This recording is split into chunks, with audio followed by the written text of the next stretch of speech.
Welcome to the Tech Egg. Don't get scrambled. Enjoy the video. You start by preparing the iPhone.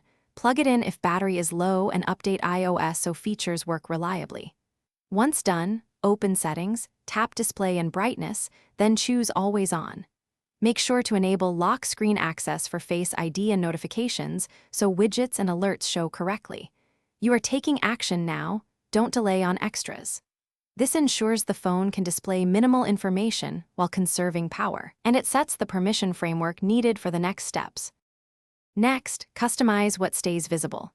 You tap Customize on the lock screen, pick a clock and widgets that use low-power elements, and choose darker colors to reduce OLED draw. Then, go back to Settings and fine-tune wallpaper dimming and which app notifications appear while Always On is active.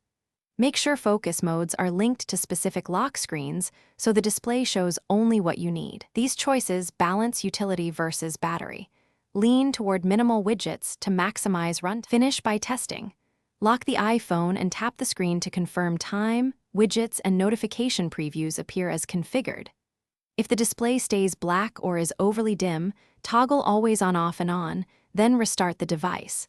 This resolves most glitches. If problems persist, reset Settings, Settings right arrow General right arrow Transfer, or Reset right arrow Reset before contacting Apple support. You want a working Always On display that saves battery. These checks and simple fixes. Thanks for watching. Consider subscribing if I helped unscramble your problems.